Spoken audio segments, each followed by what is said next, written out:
बहुत सारे players regular practice तो करते हैं लेकिन उनकी इम्प्रूवमेंट काफ़ी ज़्यादा स्लो रहती है। ऐसा क्यों? इसका एक रीज़न ट्रेनिंग प्लान भी हो सकता है, क्योंकि ट्रेनिंग प्लान बहुत ज़्यादा इम्पॉर्टेंट रोल प्ले करता है आपके गेम को इम्प्रूव करने में। एक वीकली ट्रेनिंग प्लान आखिर कैसा होना चाहिए, उसमें क्या क्या चीज़ें होनी चाहिए और किन किन चीज़ों का आपको ध्यान रखना चाहिए, ये आज मैं आपको इस वीडियो में बताने वाला हूँ। सो हेलो एवरीवन, मेरा नाम है रितांशु सिंह राणा। स्वागत है आपका मेरे इस वीडियो में। तो आज की वीडियो में हम बात करेंगे वीकली ट्रेनिंग प्लान के बारे में। एक आइडियल वीकली ट्रेनिंग प्लान ऐसा होना चाहिए जिसमें कि आपका ओवरऑल डेवलपमेंट पे फोकस किया जाए। हर सेशन का एक एम होना चाहिए। पूरा training plan systematic and structured होना चाहिए। तो आज जो मैं ट्रेनिंग प्लान आपको बताने वाला हूँ वो बेसिकली बेस क्रिएशन के लिए है, यानी कि अगर आपको प्रिपरेशन करना है टूर्नामेंट्स के लिए तो आप इस ट्रेनिंग प्लान को 3 to 4 वीक्स के लिए फॉलो कर सकते हो। सो स्टार्ट करेंगे मंडे से। तो मंडे को आपको 2 सेशन लेना है, एक है फिटनेस सेशन एंड एक on court session. Fitness session में आपको एंड्योरेंस पे वर्क करना है जिसमें कि आप 20 to 30 मिनट्स की रनिंग करोगे, एंड ऑन कोर्ट सेशन में आपको नोन ड्रिल्स पे फोकस करने हैं। ऐसी रैलीज चूज़ करनी है जिसमें कि आपका नोन हो और आप अपने स्ट्रोक परफेक्शन पे वर्क कर सको। Monday endurance and known drills करने का एक रीज़न है क्योंकि संडे को रेस्ट के बाद आप मंडे को जब ट्रेनिंग करोगे तो बहुत ज़्यादा स्पीड वर्क और हाई इंटेंसिटी ट्रेनिंग आपको नहीं करनी है। आपको एक स्लो स्टार्ट करना है ताकि आप वीक के एंड तक सही इंटेंसिटी से प्रैक्टिस कर सको। सेकेंड डे यानी कि ट्यूसडे की अगर बात करें तो आपको इसमें भी 2 सेशन लेना है। एक है स्ट्रेंथ ट्रेनिंग यानी कि अपर बॉडी की स्ट्रेंथ ट्रेनिंग पे फोकस करनी है, एंड सेकेंड सेशन में आपको मल्टी शटल प्रैक्टिस पे फोकस करनी है। अपर बॉडी स्ट्रेंथ ट्रेनिंग और मल्टी सेशन का जो ये कॉम्बिनेशन मैंने रखा है, इसका रीज़न मैं आपको बता देता हूँ। ऐसा इसीलिए ताकि मल्टी सेशन में आप ज़्यादा स्पीड ला सको। मल्टी बेसिकली स्पीड डेवलप करने के लिए ही होता है। अगर आप लोअर बॉडी की स्ट्रेंथ ट्रेनिंग करोगे एंड देन मल्टी सेशन करोगे तो आपको बहुत ज़्यादा स्पीड नहीं देखने को मिलेगी अपने प्रैक्टिस में। थर्ड डे की बात करें तो वो है वेडनेसडे।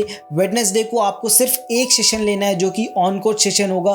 फिटनेस सेशन आपको ऑफ रखना है क्योंकि आपको रेस्ट और रिकवरी का भी ध्यान रखना है। तो ऑन कोर्ट सेशन में आपको डिफरेंट टाइप्स ऑफ गेम्स खेलने हैं, like half court games, 2 versus 1 games, box games या फिर half court versus full court games. तो डिफरेंट टाइप्स ऑफ गेम्स के आपको प्रैक्टिस करना है, एंड इसके बाद आपको लास्ट में court running and shadows practice करनी है। फोर्थ डे की बात करें तो वो है थर्सडे। थर्सडे में आपको फिर से सेम 2 सेशन स्टार्ट करने हैं, यानी कि फर्स्ट होगा फिटनेस सेशन एंड सेकेंड होगा ऑन कोर्ट सेशन। तो फिटनेस सेशन में आपको आज लोअर बॉडी स्ट्रेंथ ट्रेनिंग पे फोकस करना है, एंड सेकेंड आपको जो है कोर्ट सेशन में आप अननोन ड्रिल्स पे फोकस कर सकते हो, अननोन फुल कोर्ट रैलीज पे फोकस कर सकते हो।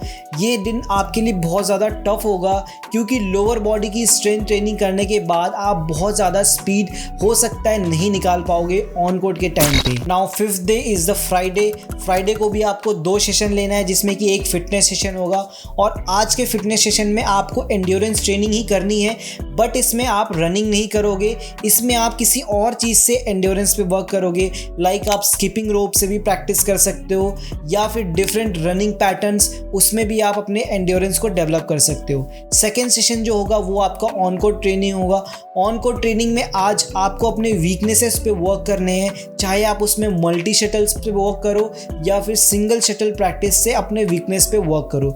जो भी आपके वीक स्ट्रोक्स हो रहे हो, अंडर कॉन्फिडेंट स्ट्रोक्स हो रहे हो, या फिर किसी ऐसे सिचुएशन में आप शटल को नहीं पकड़ पा रहे हो, तो आपको उस चीज़ को मेनली फोकस करके उस दिन प्रैक्टिस करनी है। Now the 6th day is the Saturday. Saturday को आपको एक ही सेशन लेना है और पूरे 2 सेशन की एनर्जी आपको पूरे एक सेशन में लगानी है।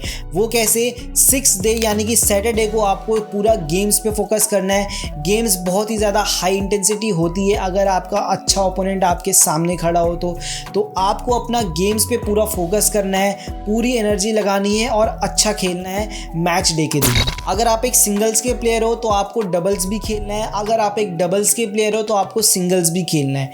दोनों ही गेम पे फोकस करते हुए खेलना है।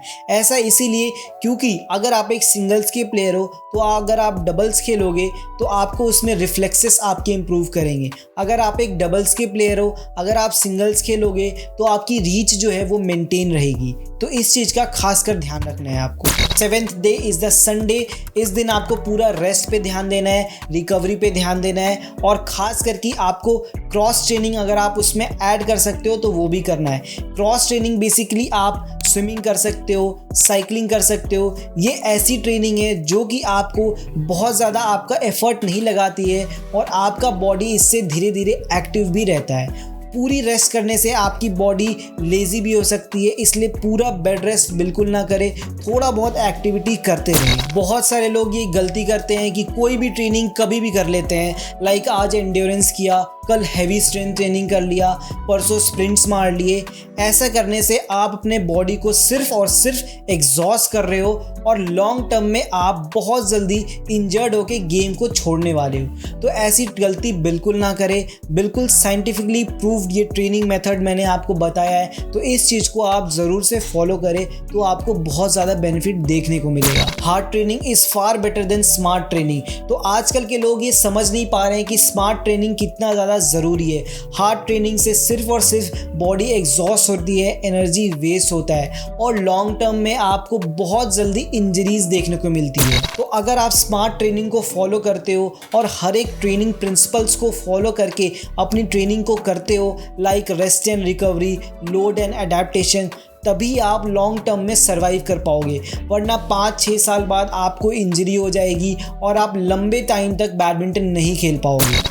बैडमिंटन में इम्प्रूवमेंट रैंडम प्रैक्टिसेस से नहीं आती है, बल्कि एक स्ट्रक्चर्ड एंड डिसिप्लिन रूटीन से आती है। तो अगर आप ये शेड्यूल 3 to 5 वीक्स के लिए फॉलो करते हो तो डेफिनेटली है कि आपको इम्प्रूवमेंट भी देखने को मिलेगा और साथ ही साथ आप एनर्जेटिक भी महसूस करोगे, यानी कि बहुत ज़्यादा एग्जॉशन और एनर्जी वेस्ट नहीं होगी आपकी। सो अगर आपको मेरा वीडियो अच्छा लगा हो तो शेयर करना अपने बैडमिंटन फ्रेंड्स के साथ, लाइक और सब्सक्राइब ज़रूर करना मेरे चैनल को।